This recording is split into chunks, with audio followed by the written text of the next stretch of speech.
And this thing loves to.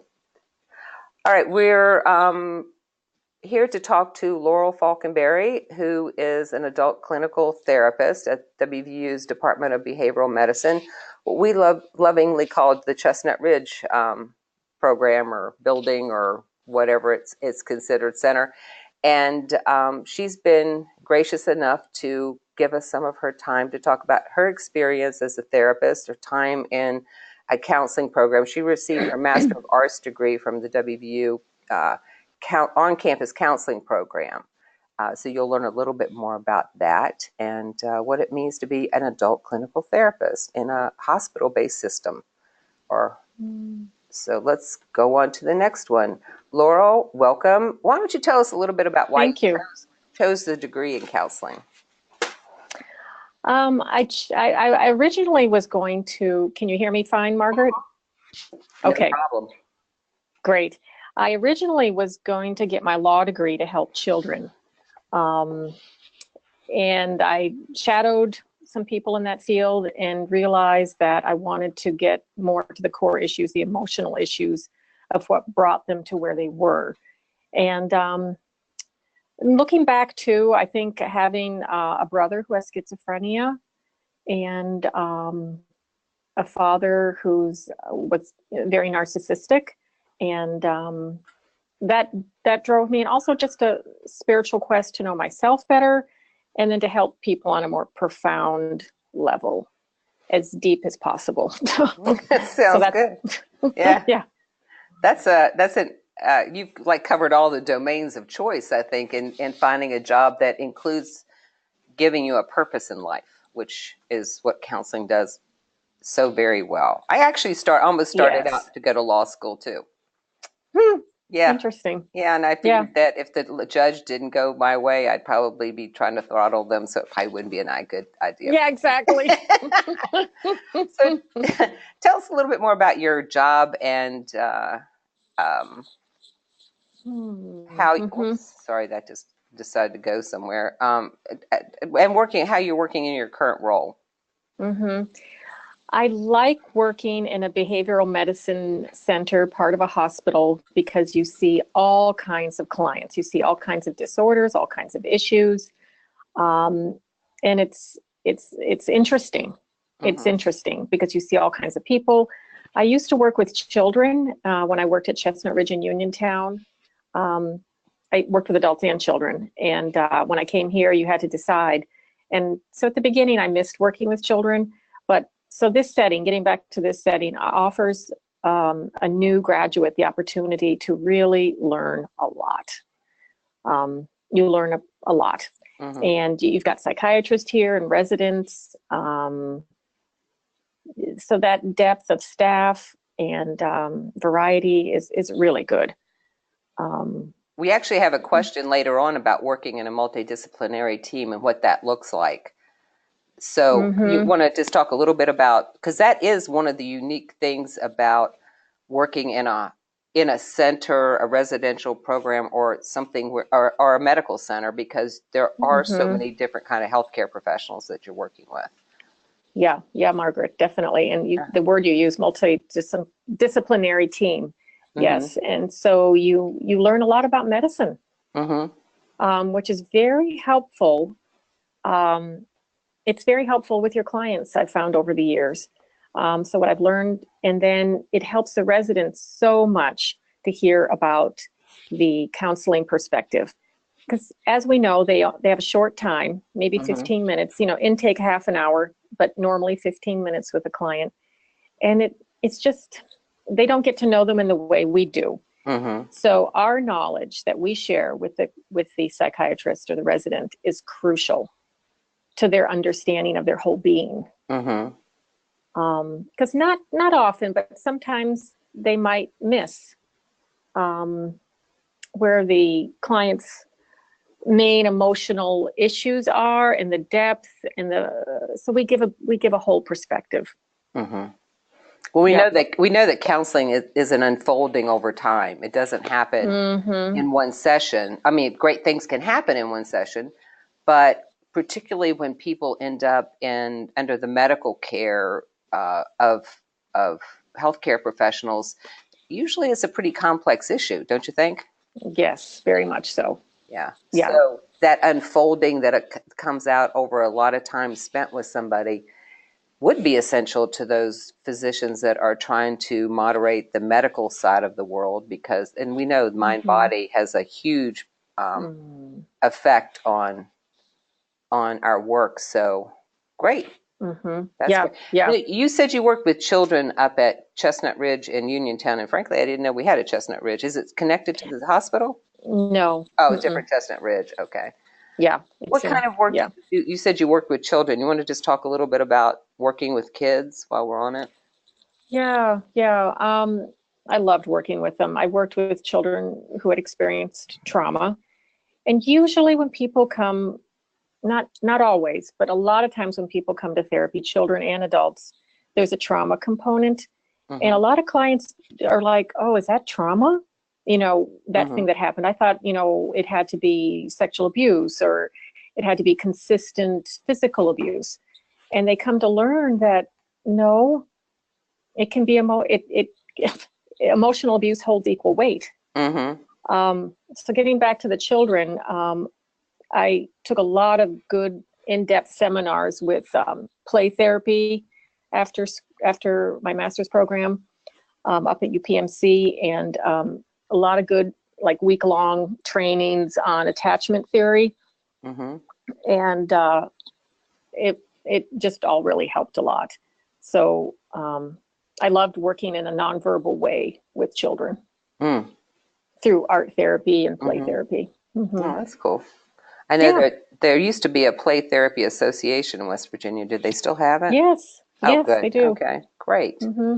Yeah. Um, yeah, it's always amazing how we end up getting attracted to certain populations or practices in what we do. Mm-hmm. And Mm-hmm. I was a vocational rehabilitation counselor, ended up working with people with substance use disorders almost 40 years ago. And I'm Mm-hmm. back at it again. It has never quite left me over the years.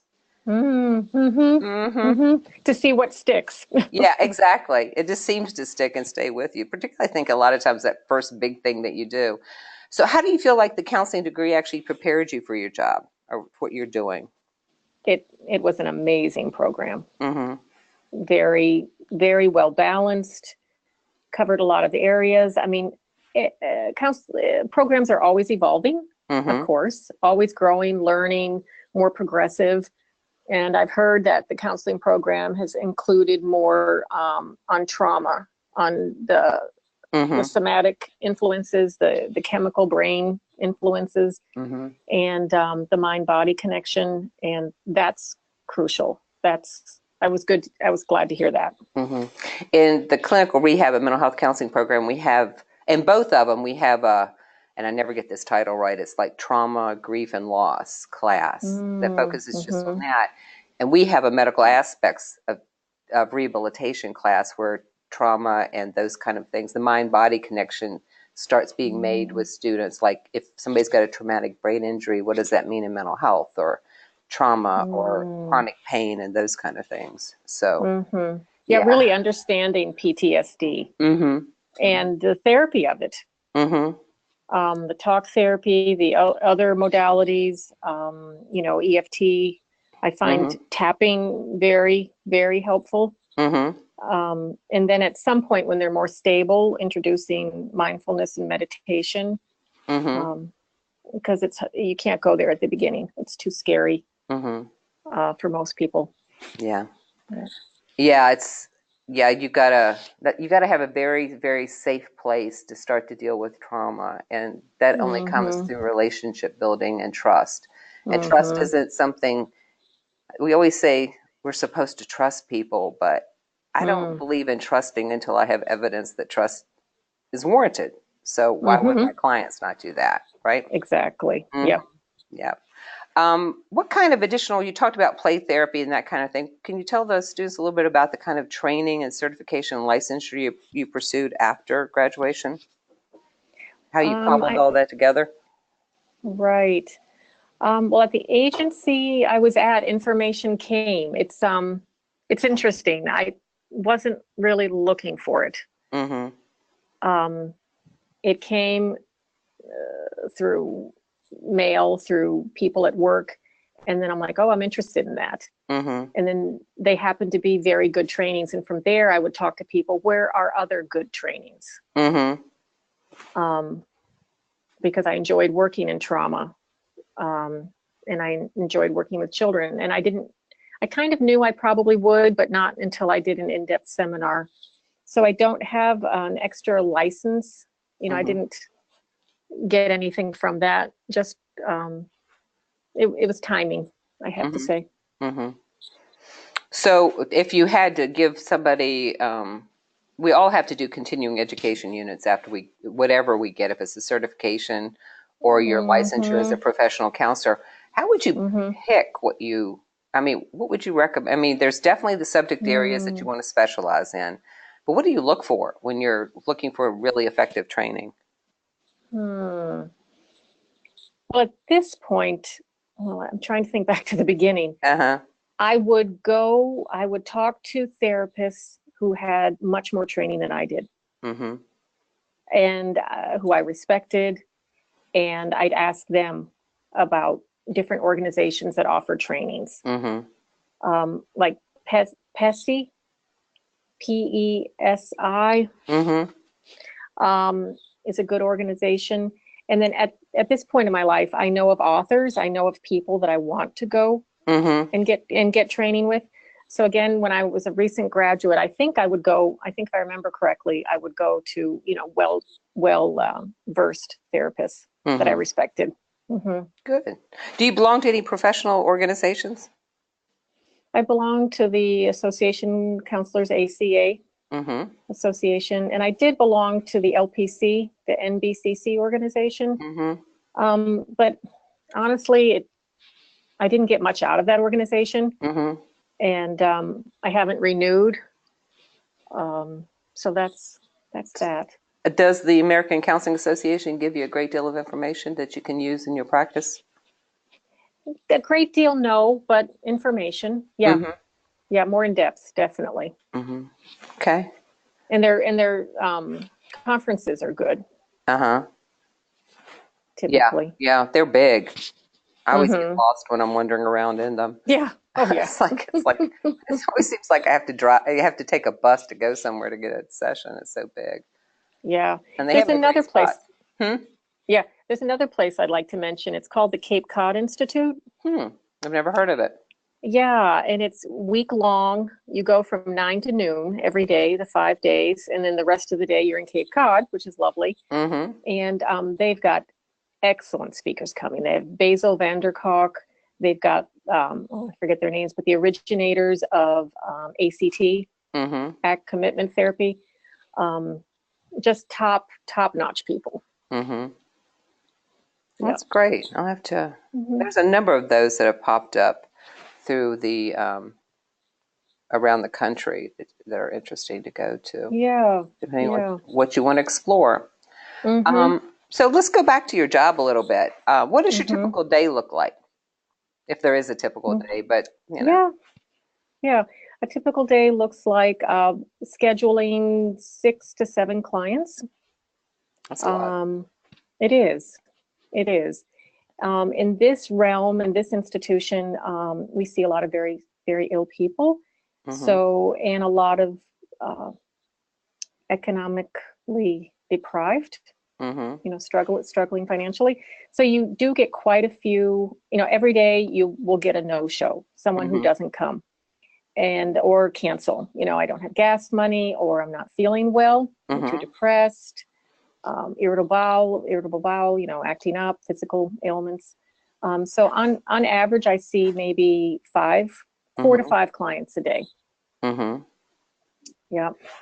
And I'm getting more involved with teaching mindfulness. So that takes up about 6 hours a week. And it's nice to have variety. Uh-huh. So tell us a little bit about what you do when you say you're teaching mindfulness. Okay. Well, 2 times a week, I'm teaching a meditation class at the Health Science Center, Uh-huh. Mondays and Wednesdays. And then starting up again with a 6-week course that we teach on campus. Any employee at WVU, Ruby, Health Science Center, Chestnut Ridge can go to. And it's 6 weeks, and it's starting up again, and we're going to keep that rolling. So then another 6 weeks after that. And it's an in-depth mindfulness, which is some of the science of mindfulness. Mm-hmm. A lot of practice, So a lot of guided meditation and yoga. Oh, great. Sounds like right up the kind of things that I've been trying to promote. What do you like most about your job? The clients. Mm-hmm. The clients and the people I work with. We're the same peeps. We're cut from the same cloth. Yeah. We get each other. Uh-huh. Yeah, you do seem to have a nice team over there. Very supportive and collegial group. Yes. Did we talk about exactly what population you're working with? What kind of clients that you're working with? No, it's a mix. It's a mixture. Oh, Truly okay. a mixture. Professionals from the hospital, Mm-hmm. professionals from the community, all walks of life, all economic levels. Mm-hmm. Yeah. Great. Yeah. What's some of the less positive aspects of your job?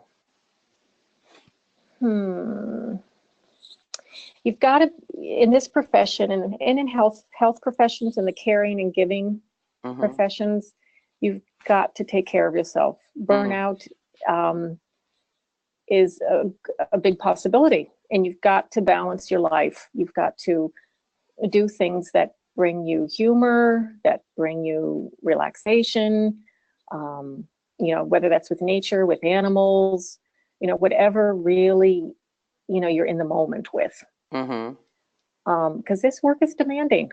And I can't stress that enough, because you try to keep you do keep your emotional boundaries. You do stay in your white light bubble, or whatever you want to call it. But sometimes if you see quite a few trauma patients in a day, you've got to have some kind of ritual that you do afterwards. Yeah, so that's why I go to yoga. That's why I meditate most days, at least 10 minutes. Or I use essential oils for clearing energy, and do other different things for clearing energy. Yeah. Okay. That's good information for students to have. Probably all of us need to be doing it on the regular. I read somewhere that we keep talking about detoxing, by doing cleanses or whatever it may be, that literally every day we're being, in the lack of a better word, assaulted with things that toxify us, that we should really be detoxing all the time. Not huge efforts like that, but doing things that clear out, like you say, clear out your energy, clear out your body, whatever it may be, to keep yourself healthy. Yeah. Obviously, ethics is a big part of the training of a counselor and the practice. So can you describe some of the ethical dilemmas that you may have addressed in your work? Yeah.